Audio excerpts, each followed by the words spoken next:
¿Empecemos? Listo, ya estamos. Bueno, muy buenas noches. Muy buenas noches para todos y todas.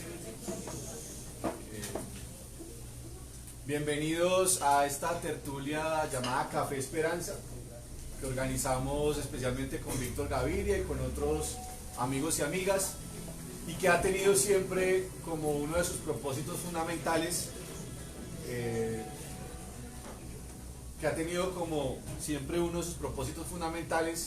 jugarle a la paz con cambios, y transformaciones en este país.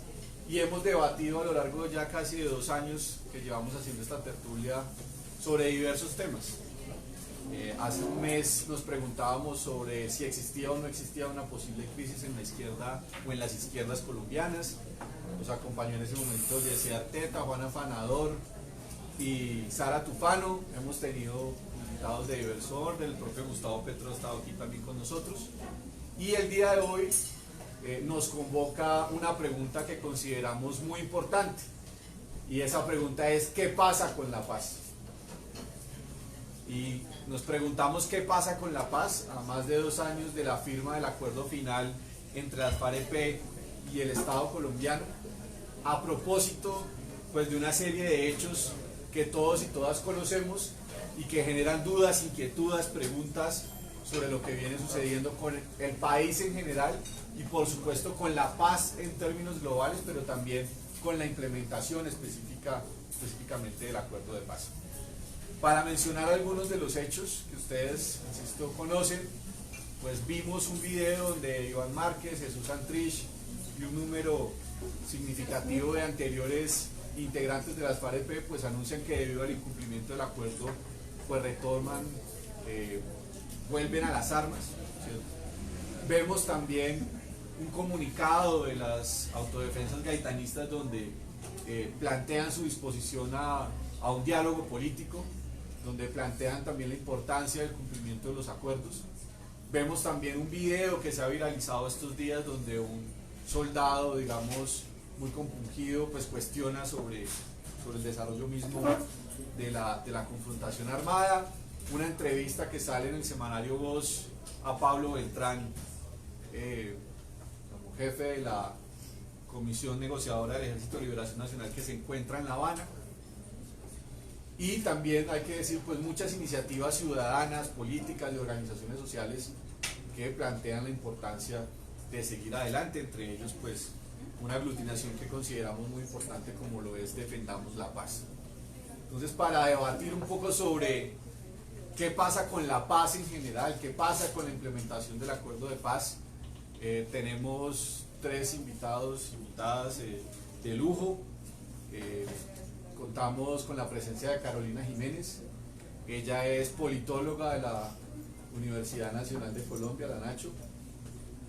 Ella tiene un doctorado de la UNAM en estudios latinoamericanos, es la actual directora del Departamento de Ciencia Política de la Universidad Nacional y hace parte del Centro de Pensamiento y Diálogo Político CEDIPO, que ha acompañado la implementación del acuerdo de paz tanto en el Fast Track como en la actual dinámica digamos que se viene desarrollando. Tenemos también a Victoria Sandino. Ella es actual fanaticada, está muy bien, tiene mucha fanaticada. Victoria Sandino es senadora de la República, hizo parte también de la comisión negociadora de la Comisión de Paz de las FARC-EP, que firmó el acuerdo de paz. Allí dirigió especialmente la Comisión de Género, que hizo un esfuerzo muy importante para que estos acuerdos tuvieran como elemento transversal el enfoque de género. Hizo parte también de la CECIBI, que fue parte de la Comisión de Seguimiento, Verificación e Implementación. Estas siglas a veces son un poco complicadas. Y bueno, digamos, una mujer que se la ha jugado siempre por la paz y los cambios en este país. Tenemos también al senador Iván Cepeda. ¿Te pueden decir algo? Al senador Iván Cepeda, un hombre comprometidísimo con la paz, con la verdad, con la reparación digamos, a las víctimas, un hombre, digamos, que ha sido muy coherente en la defensa de los derechos humanos, creador o uno de los creadores y promotores del Movice, de esa gran movilización del 6 de marzo del 2008, que fue un hito muy importante en la lucha contra el paramilitarismo, y que pues sea una oportunidad también para reconocerle, Iván, esa lucha permanente contra el señor de las tinieblas, contra Álvaro Uribe Vélez, y digamos que lo tiene hoy en un apretón judicial importante. Entonces tenemos invitados de lujo y por supuesto pues la presencia de todos y cada uno de ustedes, de todos y todas.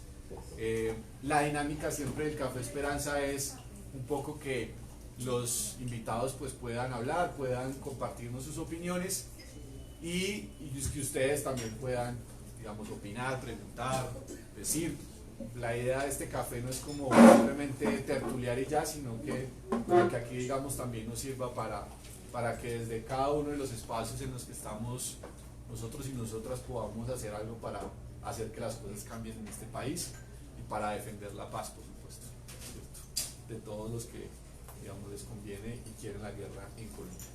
Entonces, sin más preámbulos, un poco la idea es, comenzaríamos con Caro, y la pregunta va igual para los tres. Digamos que frente a este conjunto de hechos que se vienen presentando, hay como diferentes visiones, ¿no? Hay una visión claramente de la extrema derecha, y es, habíamos anunciado que el proceso de paz iba a fracasar, que esta era la entrega del país al castrochavismo, bueno, y el conjunto de discursos que ustedes conocen, y que finalmente lo que está pasando pues es la ratificación de lo que ellos habían anunciado previamente. Hay otra visión que plantea claramente la idea de, evidentemente esto es un revés importante para la paz o para la implementación del acuerdo.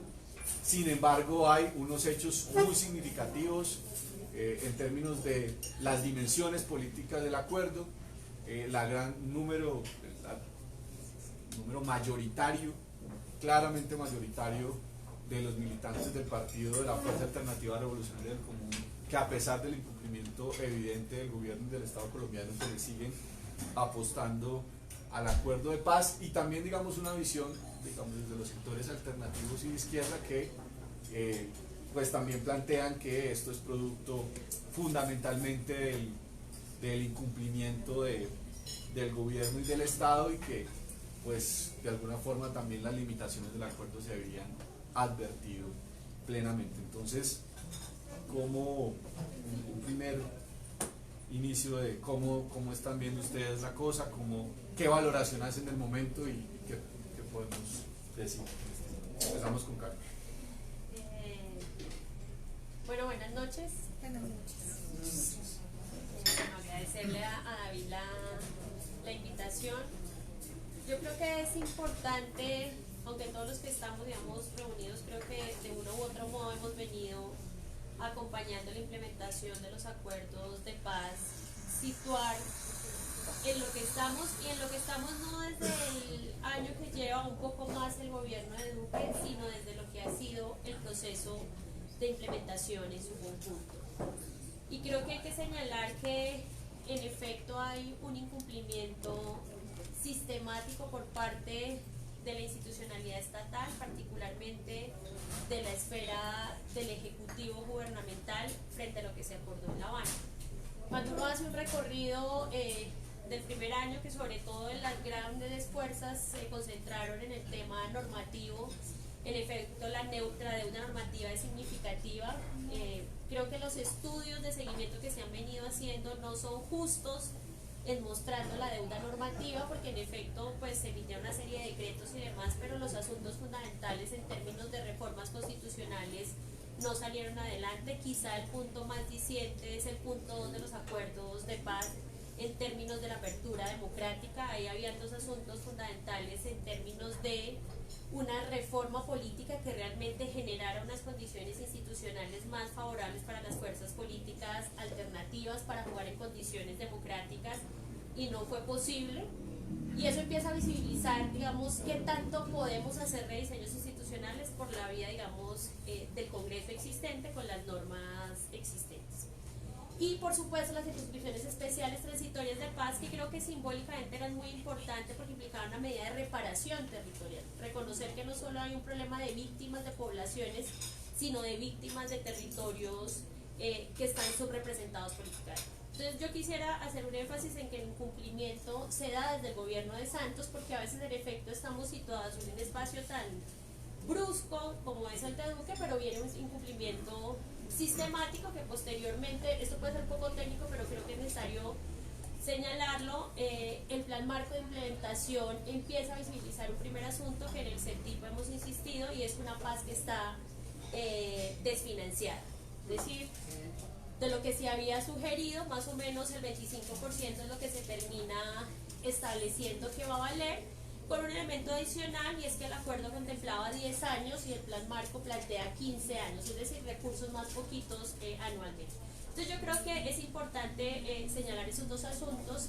En efecto, luego nos encontramos en el gobierno de Iván Duque, donde nosotros también hemos venido elaborando una tesis de la simulación de la implementación.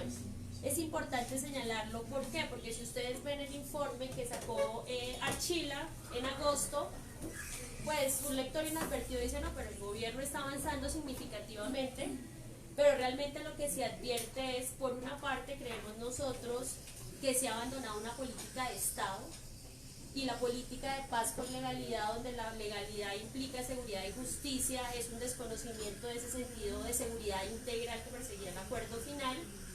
Y esa negación estatal, el gobierno ha pretendido encubrirla vía si estamos cumpliendo. Nosotros creemos que se ha venido pasando de una paz ausente, que es lo que nosotros señalamos en el Plan Nacional de Desarrollo, en un capítulo específico de paz, y posteriormente lo de Archila es una versión de paz simulada, diciendo estamos cumpliendo, pero en efecto no se está cumpliendo, pues por razones de tiempo no podría entrar aquí en el detalle de cada uno de los puntos, pero ustedes ven, por ejemplo, en tema de tierras, insisten en que han avanzado en el fondo de tierras, pero hay dos problemas gravísimos. Por una parte, se cambia la unidad de medida, ustedes saben que estaba señalado por hectáreas, ahorita se plantea por títulos. También hay una serie de modificaciones en términos o de apuestas muy acotadas del proceso de reincorporación. Señalan que ha habido una apuesta muy amplia, y Victoria no me dejará mentir, ni siquiera el 10% de la población excombatiente está teniendo hoy acceso realmente a la financiación de los proyectos productivos. Entonces digamos que creemos que en efecto se puede decir que hay una tendencia, aunque ha sido polémica la caracterización, de consumar la perfidia, es decir, un acuerdo que se firma de buena fe, un Estado que lo ha venido incumpliendo de manera sistemática. Y es importante leer esto, porque la falta de cumplimiento en la implementación explica unos escenarios muy problemáticos. Luego ya si nos vamos a un análisis mucho más complejo, lo que pasa en los territorios, pues es una actitud reaccionaria de diferentes fuerzas para que ese potencial transformador que tiene el acuerdo de paz no se pueda desplegar, y nos pone en efecto en un escenario bastante complicado. Yo digamos que iniciaría como señalando estos asuntos, insisto, un incumplimiento que se viene configurando desde el mismo gobierno de Santos, que en todo caso, digamos, pese a esta lectura un poco, no sé si negativa de lo que se ha avanzado, también es importante destacar que el sentido mismo del proceso de paz ha permitido que se desaten otra serie de procesos, ha mostrado la complejidad de las fuerzas políticas en el país, y eso ha también, digamos, enriquecido en todo caso el debate político en los últimos años. Le damos la palabra entonces a la senadora Victoria, y pues obvio tenemos que aprovechar para que ella nos cuente un poco también cómo se ve desde el partido FARC, ¿no? Cómo se ve desde adentro, qué opiniones hay desde adentro. Bueno, sí, muchas gracias. Yo primero quiero es saludarles a ustedes en este escenario tan bonito. Estamos aquí en un café, de verdad, un café lleno. bien chévere y con mucho público, muchos rostros, algunos rostros conocidos, otros no, y otros que yo creo que el Alzheimer no recuerda. pero sí transmito un saludo amoroso para quienes están acá, porque cada escenario de donde encontramos público, es parte de esa esperanza que no vamos a dejar morir, que no vamos a dejar que desaparezca, y por eso me encanta tanto, David, el nombre que tiene este diálogo, ¿no? Café Esperanza. Yo había estado ya antes con ustedes, ¿no? Casi recién llegamos. Me parece que fue en el mismo año, en diciembre, que llegamos, del 2016. Estuvimos en esa oportunidad con Álvaro Villarraga, si no me equivoco, y con Carlos Antonio Lozada y mi persona. Y Antonio Sanguino también. Así es. Yo quisiera, bueno, ¿qué pasa con la paz? Yo creo que pasan muchísimas cosas, ¿no? Pasan muchas cosas. Tal como lo decía la profe Caro, pasan cosas muy difíciles. Yo digo que a veces, mire, nosotros nos ponemos, y digo desde el partido, desde quienes estamos en el proceso de reincorporación, y lo digo también desde que estábamos en La Habana, en ese diálogo. Acuérdense, de pronto, yo estoy casi segura que la mayoría ya habían nacido, de los que están acá. En ese momento habían crisis del acuerdo. Iván fue uno de los que tuvo que paladear y padecer ese tipo de crisis y insistir de manera incansable para que pudiéramos superar cada una de esas crisis. Y cada vez que pasábamos una, yo tengo la sensación que como que pensaba, esta es la más dura, esta es la más dura, y no vendrán más tan duras, seguramente tendremos otras dificultades, pero no tan duras. Pero resulta que la verdad es que, pues, que no hay límite.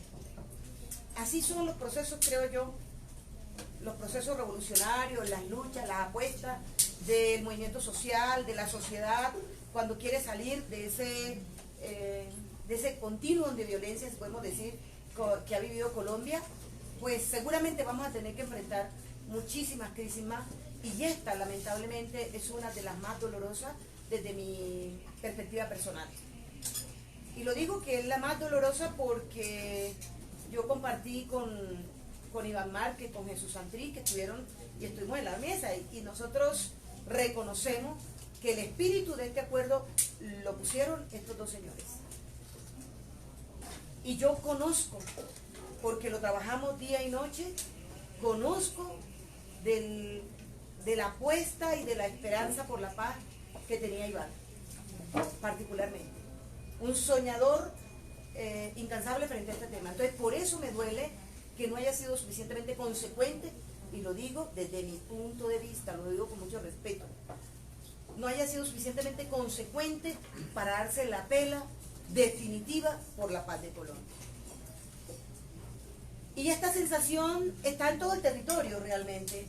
Yo creo que ustedes han escuchado algunas voces de compañeros nuestros y compañeras donde reconocemos y damos la absoluta responsabilidad de lo que está ocurriendo al gobierno nacional, al Estado colombiano. Porque a estas alturas, por ejemplo, no se justifica que casi 3 años de haber logrado la ley de amnistía, que fue una de las cosas, creo yo, importantes que pudieron salir en esa primera etapa, y que aún permanezcan más de 300 de nuestros compañeros en las cárceles. Eso no se justifica, por ejemplo. Como no se justifica que más de 150 de nuestros compañeros hayan sido asesinados de la firma del acuerdo para acá. Como no se justifica que no se haya dado, no se haya otorgado tierra para poder realizar los proyectos productivos, que era la apuesta fundamental que le estábamos haciendo cuando hablábamos de aldeas de paz, de que hablábamos de que estos espacios se convirtieran en unos territorios de paz donde pudiéramos confluir toda la población colombiana que se había comprometido con la paz de Colombia, de diverso tipo. Y como no se justifica que en el Congreso de la República no se hayan dado, no se hayan producido todas las leyes que son parte de la columna vertebral del acuerdo, tal como lo dijo la profe. Estamos hablando, por ejemplo, de las curules para las víctimas. O sea, yo creo, hay mucha gente que piensa que el tema de la paz, que es un tema agotado, que ya la gente está cansada, que es que no hay que No hay que hablar de eso. No, votos. Que no da votos, y menos si es con nosotros y nosotras. Entonces, esto también es un mensaje para estos sectores democráticos que yo considero que de verdad son democráticos, pero es bastante contradictorio y lastima el alma. Una no puede pensar, por ejemplo, cómo una persona democrática pueda decir, por donde entra el partido de la Fuerza Alternativa, salgo yo. O sea, ¿de qué paz estamos hablando? ¿A qué le estamos apostando? ¿Qué queremos para este país? ¿Cuál es la reconciliación que estamos anhelando? ¿Y cuáles son las transformaciones sociales si estamos excluyendo a una fuerza? Porque somos una fuerza que le hemos apostado durante muchos años y muchas vidas también, y muchos anhelos, muchos sueños a construir un país distinto. Pero, insisto, yo sí creo que la paz hoy más que nunca está al orden del día. Nosotros, la sociedad colombiana, no podemos darle a los guerreristas, porque es verdad que son los guerreristas, no es de mentira. Ellos tienen la excusa perfecta. Se les había caído el discurso todo este tiempo. Y parece que la gente se agotara, por eso es que no se hace esta pedagogía, por eso no se intercambia, por eso no se habla. Pero hoy en día, claro, el discurso del retorno a la guerra, pues es su mayor caldo de cultivo, o sea, el alimento para no producir los cambios que este país necesita, para no hacer esa apuesta que estamos soñando, y que yo invito a que esa esperanza continúe. Nosotros la tenemos, de verdad la tenemos. Bien, Iván, la misma pregunta. ¿Cómo estás viendo el momento político, el momento de la paz y del acuerdo de paz? Bueno, muchas gracias a David y me siento muy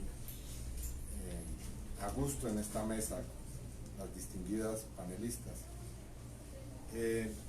Lo primero es esto.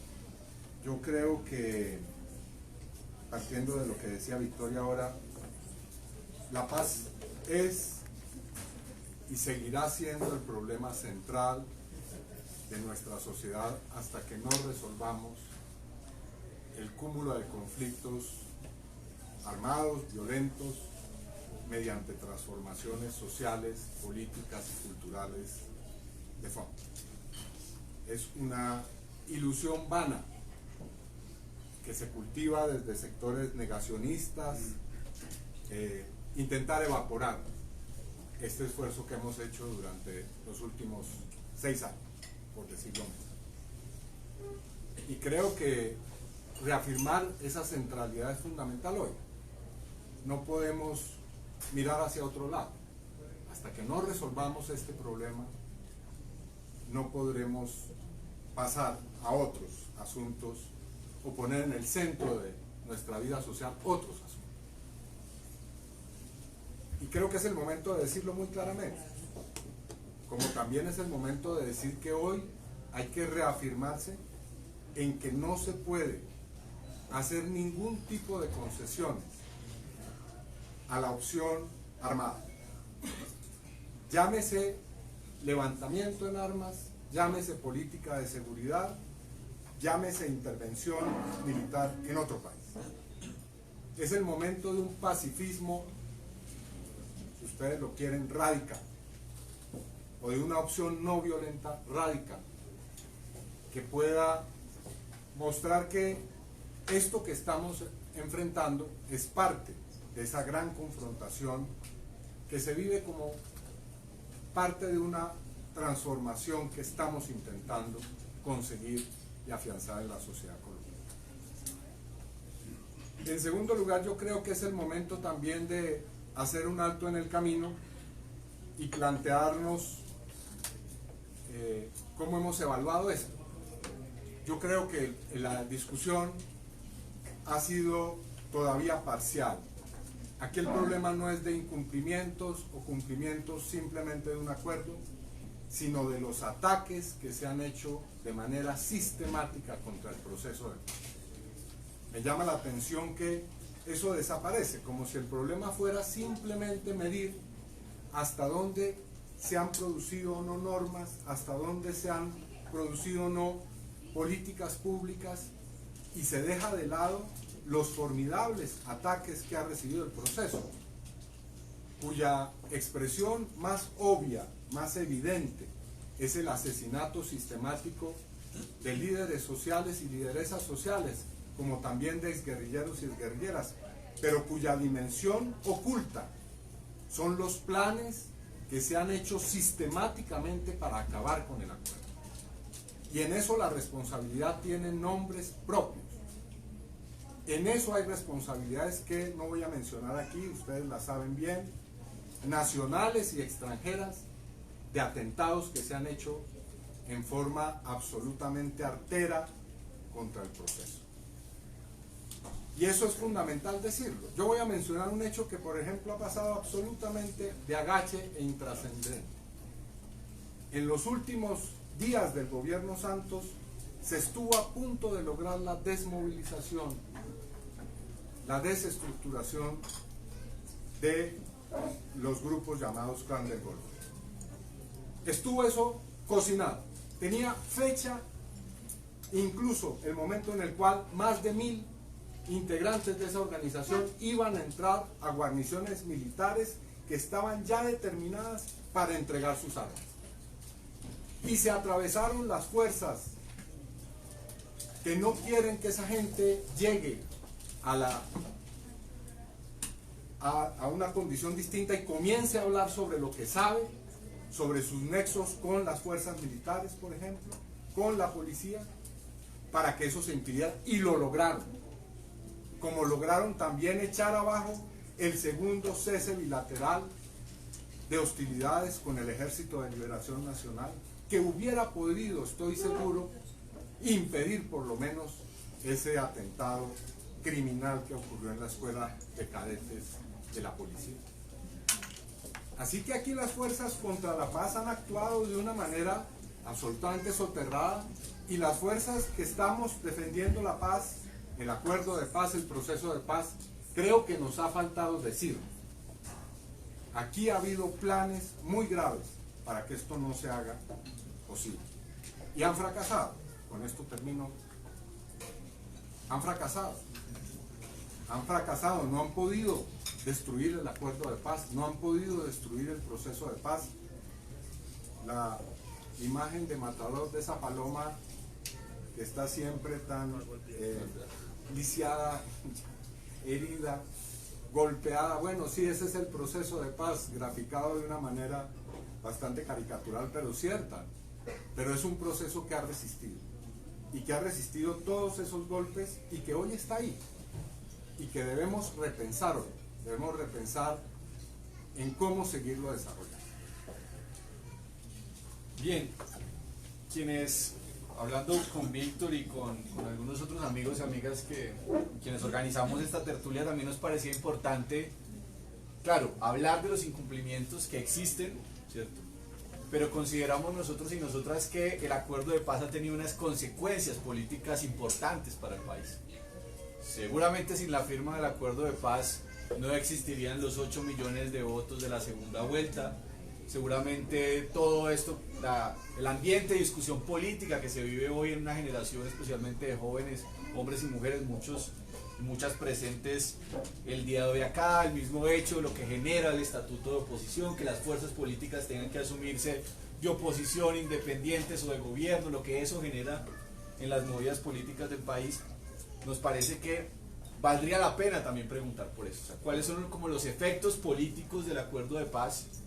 Y también valdría la pena decirlo, cuáles han sido las ganancias, porque a veces queda en el ambiente como que solamente, y no lo digo por las intervenciones de ustedes, sino como en los análisis, en las lecturas que se hacen, como si solamente estuviera la dinámica de los incumplimientos. Y ligado a esa pregunta, quisiéramos preguntar también, y a propósito de una conversa que teníamos ahorita con Luciano, y es: el acuerdo de paz es un elemento estructural, digamos, de la realidad política colombiana, es decir, ya es un cambio que ha generado otros cambios y que no va a echarse para atrás, no va. ¿Cómo ven ustedes eso, no? Esa dimensión, digamos, política de lo que ha traído el acuerdo de paz, que es un elemento, digamos, ahí importante, y como no va a haber otro bueno, y la última pregunta va a ser otra. Iván planteaba algo que nos parece significativo, y es que uno de los puntos del acuerdo de paz, precisamente en el punto 3.4, es el desmonte de los grupos sucesores del fenómeno paramilitar. Y allí se habla claramente de la necesidad de esos diálogos y de cómo avanzamos en eso, ¿cierto? Y nos llama la atención, como ya lo mencionó aquí Iván, que eso ha pasado desapercibido. Un comunicado de las autodefensas gaitanistas donde dicen estamos también prestos a un acuerdo de paz. Entonces, pues cambiamos el orden un poco, no sé quién quiera comenzar en esta ocasión, puede ser de pronto Victoria, Iván y Carolina. Está bien. Mire, ya lo decíamos, ¿no? Es decir, sobre la paz pasa todos los días, así quiere ocultarse. Pero yo sí creo que Colombia, nosotros tenemos que reconocer que Colombia ha cambiado. O sea, definitivamente, este escenario de los diálogos de paz, de podernos disputar la paz, porque la paz sigue en disputa, ha permitido, ha posibilitado, ha generado un cambio, unas transformaciones en la sociedad colombiana. Yo creo que en el año 2004, 2006, 2008, no se veía posible eso. Yo creo que aquí el tema de ser triunfante en la guerra, acuérdense el trofeo de la mano, acuérdense los trofeos de los cuerpos de nuestros camaradas. Pero Colombia tiene unos procesos que son muy importantes, y entre eso encontramos la movilización que produjo, no me acuerdo en qué fecha fue, cuando hubo una crisis de esas tantas que hubo en el acuerdo, que se generó una movilización gigantesca de muchos sectores. No, antes del plebiscito, como antes de un año. ¿Ah? Pero bueno, estos hechos de movilización, en la misma movilización, que esas dinámicas nuevas que ha generado el movimiento social colombiano en muchos sectores, como la juventud, las mujeres, o sea, con el acuerdo de paz y con el proceso de paz, las mujeres pudimos decir muchísimas, o sea, pudimos escuchar muchas voces, hasta las nuestras, las voces de las mujeres insurgentes. ¿Esas cuándo habían aparecido, díganme ustedes? ¿Cuándo habían escuchado a las mujeres insurgentes hablando sobre su propia realidad, sobre las problemáticas de este país y sobre las propuestas que queríamos para Colombia? Pues eso lo pudimos hacer en este proceso, y yo creo que en esa medida todos estos hechos, ya tú lo mencionabas, los 8 millones, los 11 y tantos millones de anticorrupción, es decir, todo lo que ha ocurrido en Colombia, que está ligada con la paz, que está ligada con el acuerdo, pues es también una parte de la esperanza que tenemos. O sea, esto es parte de las luchas y de las peleas que tenemos que seguir dando. Sí, estamos en una sociedad polarizada, definitivamente, donde se sigue sembrando todos los días el odio. Ustedes no saben en las redes sociales cuántas veces no nos matan en el día, por ejemplo, o cuántos males cuántas maldiciones y males no nos lanzan, por ejemplo. Pero no estoy diciendo solamente a nosotros y a nosotras como excombatientes, guerrilleros. Pues yo no me imagino a Iván, por ejemplo, o a mucha gente que habla a favor de la paz. Ahora, que si el acuerdo se puede echar atrás, yo digo que no. ¿Se puede demorar más? Sí. Y en la medida en que más se demore para su cumplimiento, pues genera más desesperanza también. Porque no será con este gobierno, pero tendremos que pelearlo y lograrlo en otro. Esto lo tenemos que pelear ahorita, todo el mundo, ¿no? Lo tenemos que seguir peleando. Bueno, cuando yo digo de pelea, no estoy hablando de la pelea de la otra que yo conocía antes, ¿no? Estoy hablando de esta pelea precisamente, de esta lucha, de estar aquí junto a todo este pueblo colombiano. Incluso uno dice, no importa que no esté de acuerdo conmigo, o con nosotros, o con nosotras, no importa que no esté de acuerdo incluso con la paz. parece un poquito mal de la cabeza no estar de acuerdo con la paz, ¿verdad? Pero también hay. Eso es respetable.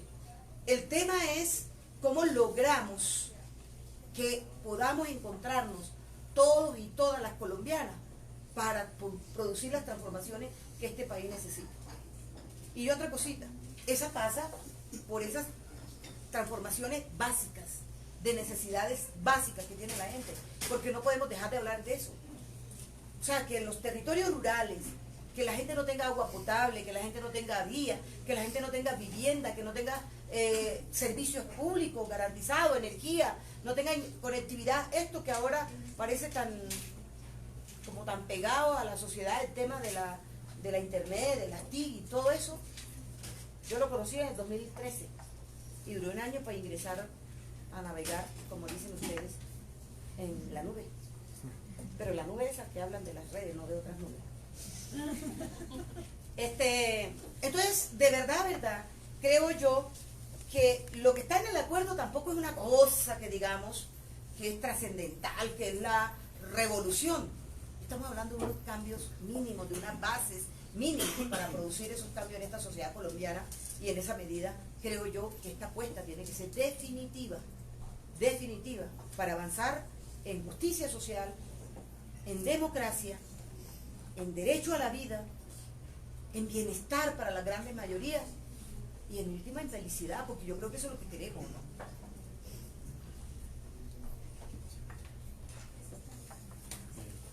Iván. Bien, yo creo que es muy importante la pregunta por los efectos que ha tenido el proceso, porque eso nos permite entender el significado profundo que tiene, el acuerdo que tiene la negociación y la lucha de implementación. Y a mi modo de ver, un efecto visible es que se está reconfigurando la política en Colombia, está reconfigurando los campos políticos y se están reconfigurando los consensos políticos. Se han roto consensos básicos en la élite de este país. Aquí hay una evidente discusión, y no es una discusión formal, no es una discusión artificial. Aquí hay sectores dirigentes del país que han cambiado posición y otros que las han profundizado, y eso no solamente en el terreno de la dirigencia política, sino también del mundo empresarial, del mundo mediático, del mundo social, y que ha permitido, debo decirlo aquí, que surjan expresiones que eran impensables hace unos años, como es el movimiento Defendamos la Paz, en el cual hay un amplísimo espectro de fuerzas sociales, políticas, intelectuales. Así que es bueno profundizar en el análisis de esos fenómenos para entender también la respuesta a la pregunta. ¿Esto es irreversible, ya es estructural? Yo diría que no. Yo diría que lamentablemente no lo es aún, porque estamos precisamente en el momento del fragor de la confrontación, de la contradicción, sobre si vamos a lograr consolidar esto. Pero creo que hay signos alentadores. Voy a decir uno que me parece evidente, y es que este gobierno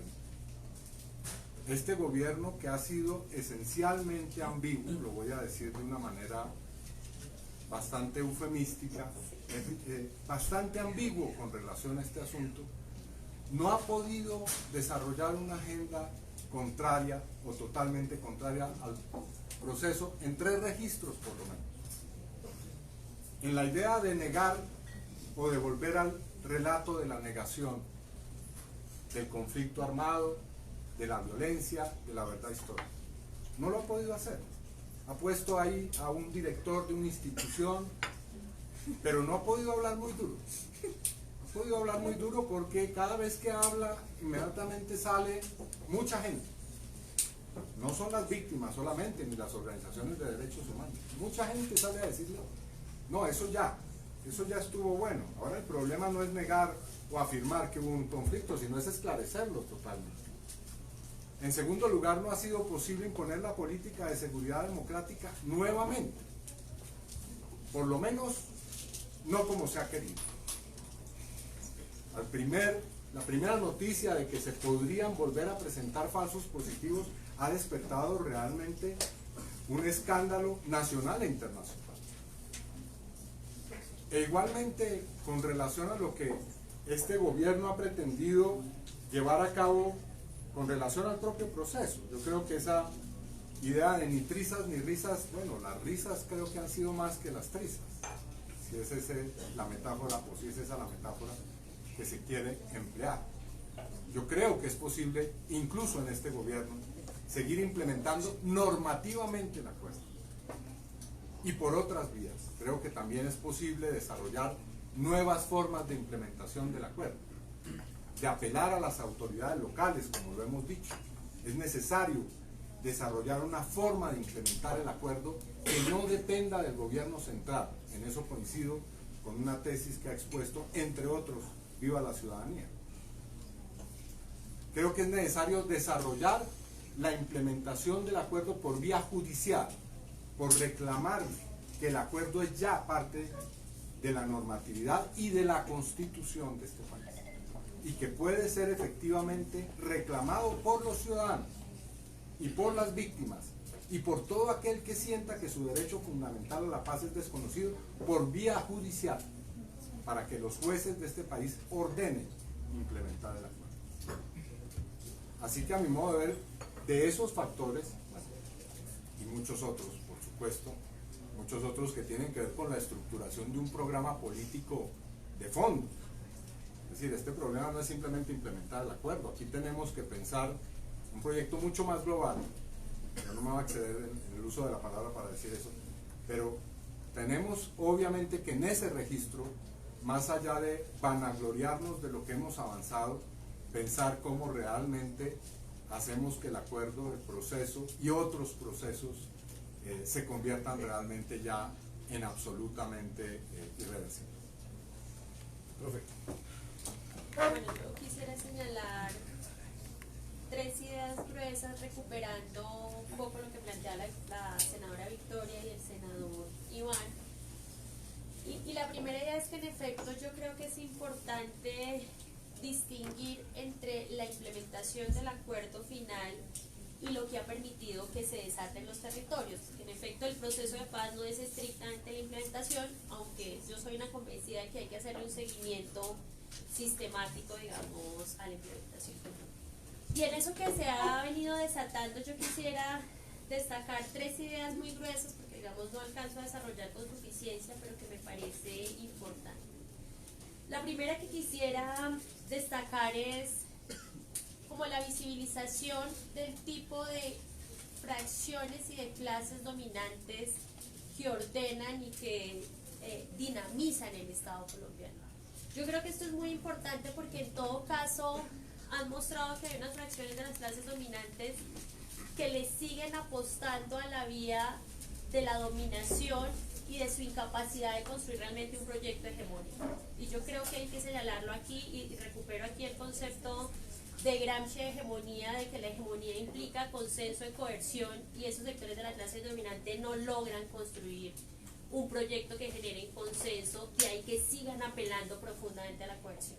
Lo que está pasando en los territorios, el fortalecimiento de estas fuerzas políticas y militares reaccionarias, creo que dan cuenta de eso que se ha venido caracterizando en un Estado que tiene unas prácticas contrainsurgentes y que eso denota es una incapacidad realmente de lograr construir un proyecto hegemónico y avanzar, porque todo el mundo, digamos, nadie consideraba que el acuerdo final era revolucionario, pero sí generaba unas condiciones reformistas para al menos avanzar en una democracia un poco más liberal, y ahí hemos visto un asunto que me parece que visibiliza asuntos importantes en términos de la comprensión del Estado colombiano. Hay un segundo asunto que me parece fundamental, y es que ha ubicado asuntos centrales en la agenda nacional, como es el tema de la verdad. Y yo creo que todo todo el debate que se ha dado con la JEP, el temor, la reforma, la estatutaria y demás, visibiliza que hay un temor y una disputa por quién construye el relato de la verdad en este país y cómo construimos la memoria.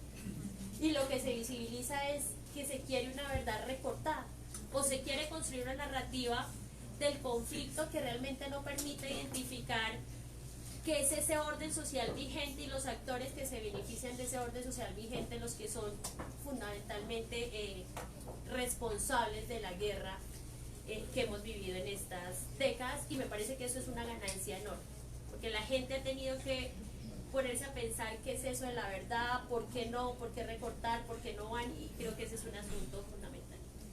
Y un tercer asunto en esta primera idea es, en efecto, como ya lo señalaba Victoria y Iván, es lo que ha permitido que se desate en términos de fuerzas políticas, de ampliaciones, así sea acotadas en las vías institucionales, no tanto en las vías interinstitucionales, de unas fuerzas políticas que pueden tener los escenarios. Creo que lo que hace la bancada por la paz es muy interesante cuando sale, en virtud del estatuto de la oposición, a controvertir o a plantear otro punto de vista en referencia con las alocuciones presidenciales. Entonces, esa era la primera idea que quisiera o que quiero destacar. Hay una segunda idea que Iván lo señalaba, pero quedaba como en el aire, y que creo que es importante reflexionar, y es la comprensión regional, al menos latinoamericana, de lo que representa la paz y la guerra en Colombia. Para los mexicanos, los suramericanos, era muy claro las implicaciones que tenía el Plan Colombia y las instalaciones de las 7 bases militares. Nosotros a veces hemos tenido dificultades y somos muy autorreferentes en la reflexión política militar, pero los latinoamericanos, ustedes vieron que hubo un movimiento de reflexión muy amplio diciendo es que esas bases militares no son solo para Colombia, sino son para la región en su conjunto. Y yo creo que lo que está pasando hoy también con esos ataques vía atacar la paz, el ataque a Venezuela, sin entrar, digamos, aquí a discernir sobre lo que representa Venezuela, es importante reflexionar, porque es un ataque en un contexto geopolítico de reacomodamiento también de las fuerzas, o sea, que los chinos y los rusos estén con Venezuela, que Estados Unidos esté diciendo Colombia.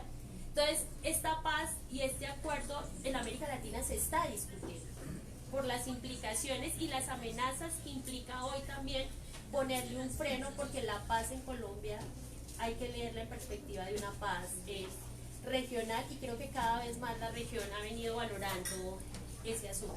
Vean ustedes que es lo de Venezuela, pero lo del ELN es un ataque frontal a Cuba. Es decir, Cuba está escondiendo terroristas cuando Cuba lo que está es haciendo un respeto de las normas mínimas de un derecho internacional para poder avanzar en acuerdo de paz, y se le están yendo a Cuba en este marco de esta amenaza continental de que quieren que otra vez una contención de esas fuerzas sociales y políticas que se desataron en América Latina durante estos 15 años o los primeros 15 años del siglo XXI.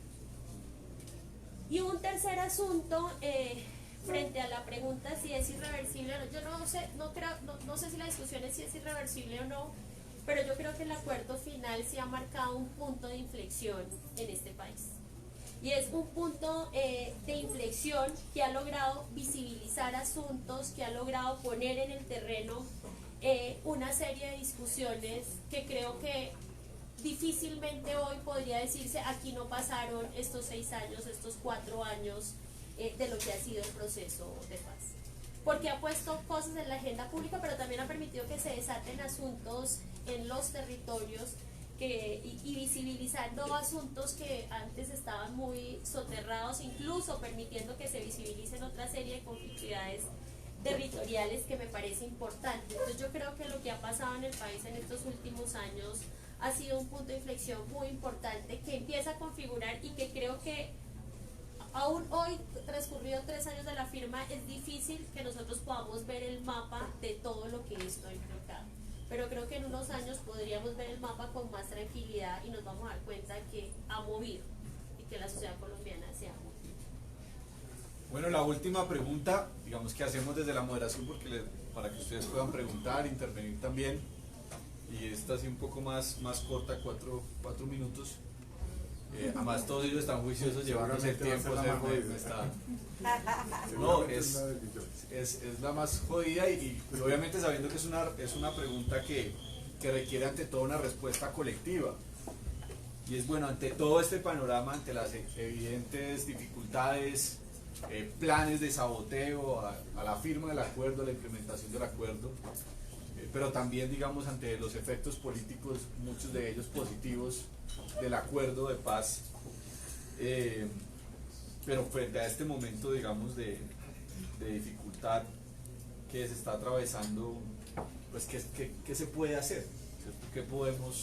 ¿Qué podemos hacer? Aprovechando pues la presencia también, inclusive muchas de quienes nos siguen en las redes sociales, esto lo estamos transmitiendo por Facebook Live, y como para que no quede simplemente en la idea de que conversamos acá, sino qué propuestas, qué escenarios, que desde la academia, desde el movimiento social, desde el Congreso, desde Defendamos la Paz, qué iniciativas y qué cosas se pueden hacer.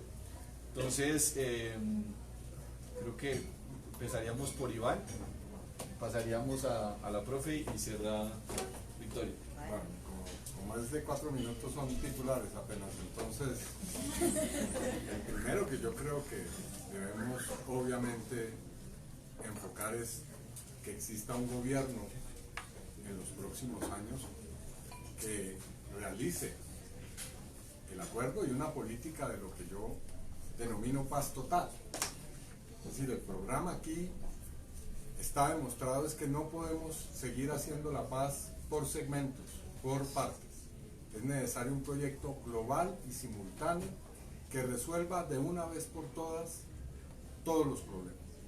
Y eso quiere decir que implemente el acuerdo con el principio de integralidad, que avance en un diálogo con acuerdo con el Ejército de Liberación Nacional, que ofrezca una política seria de sometimiento a la justicia y de reincorporación a la vida de esas miles de personas que están hoy en organizaciones criminales y funcionales al narcotráfico, que desarrolle un programa serio en términos territoriales. Y para eso, lo voy a decir con toda claridad, es necesario un proyecto político. Y en este caso el proyecto político pasa por dejar a un lado una serie de formulaciones dogmáticas, estrechas, y pasar a entender que la plataforma y el programa nuestro hoy en Colombia en parte es el acuerdo de paz firmado y este programa de paz. En segundo lugar, yo creo que es fundamental apoyar al sistema de verdad, justicia y reparación en la más grande de las crisis que va a haber, hasta que no surja otra crisis que va a venir después de esa seguramente, y es cuando realmente, como yo espero que ocurra, emerja la verdad sobre lo que ha ocurrido, o por lo menos cuando la Comisión de la Verdad y la jurisdicción y la unidad que están creados para esos fines cumpla realmente su propósito, porque ese va a ser el momento en el cual yo creo que se van a presentar contradicciones muy fuertes, o más fuertes todavía. Yo creo que la Comisión de la Verdad debe hacer audiencias públicas nacionales en las cuales el país tenga por la televisión la posibilidad de escuchar de viva voz a quienes cometieron los crímenes y a quienes fueron sus víctimas, y que haya la posibilidad de asistir a actos de reconciliación y de solicitud de perdón.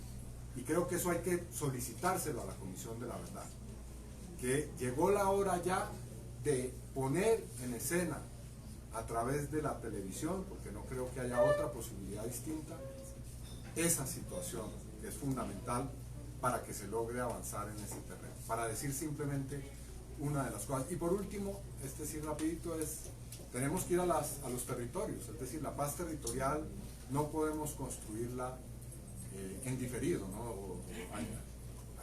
Digamos teledirigido, no, esto tiene que ser yendo a los territorios, esto tiene que ser poniéndonos a acompañar desde cada una de nuestras perspectivas a las lideresas y líderes sociales y acompañando la construcción que están haciendo, por ejemplo, en los espacios territoriales.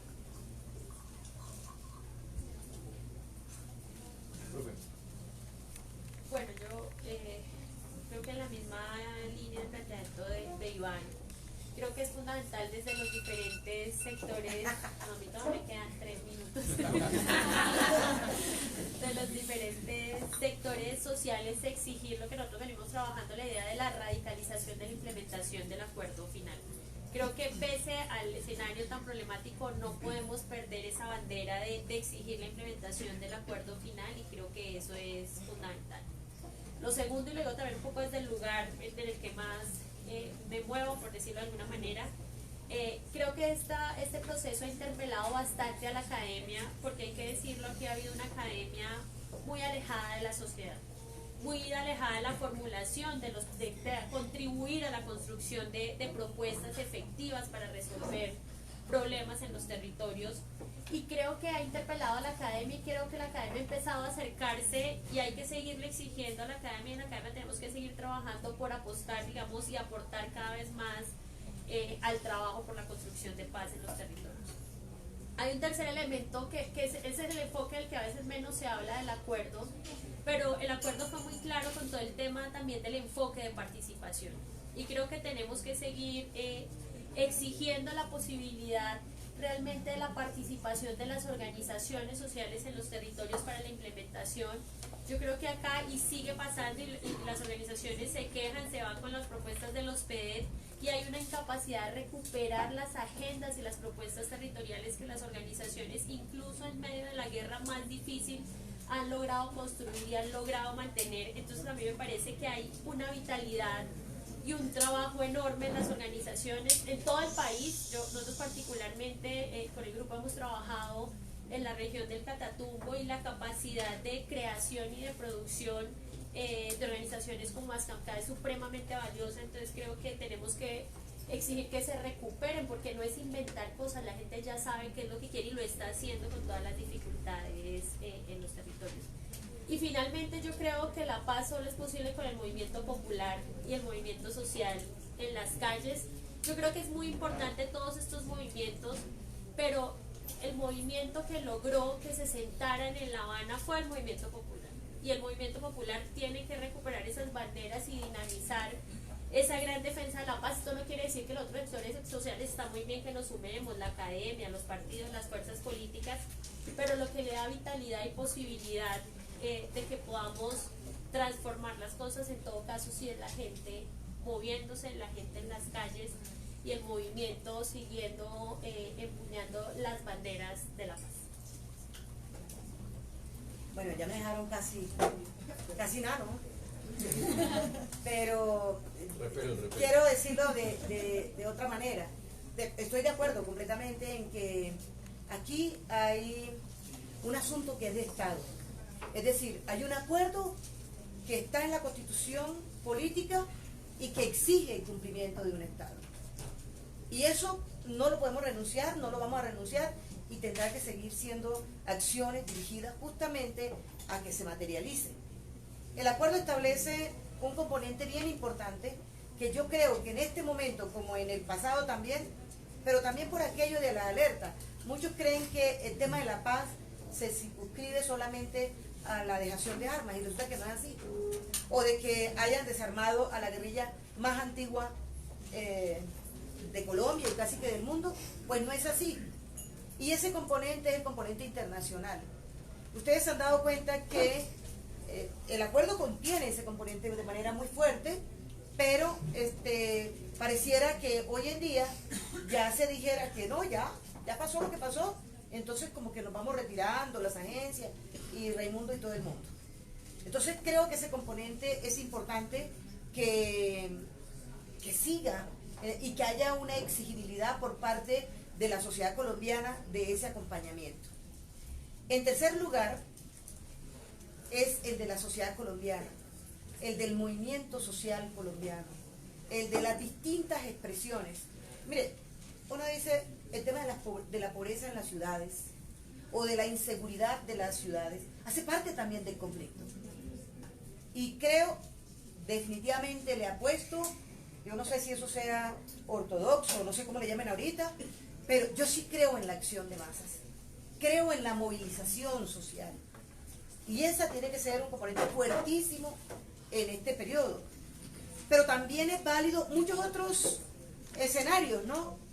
Desde la juventud, desde la academia, desde de las y los en pequeña escala.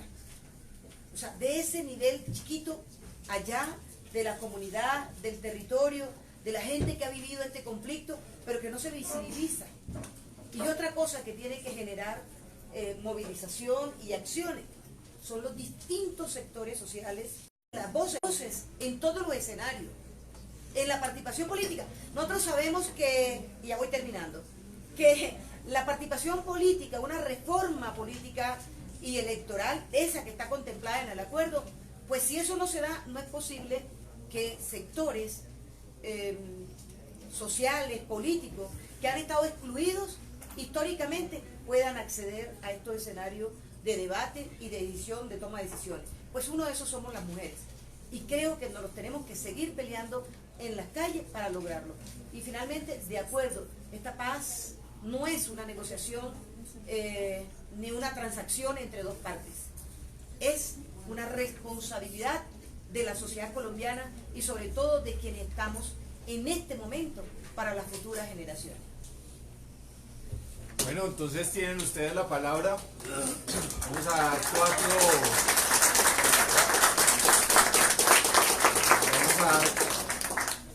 entonces voy a dar la palabra uno a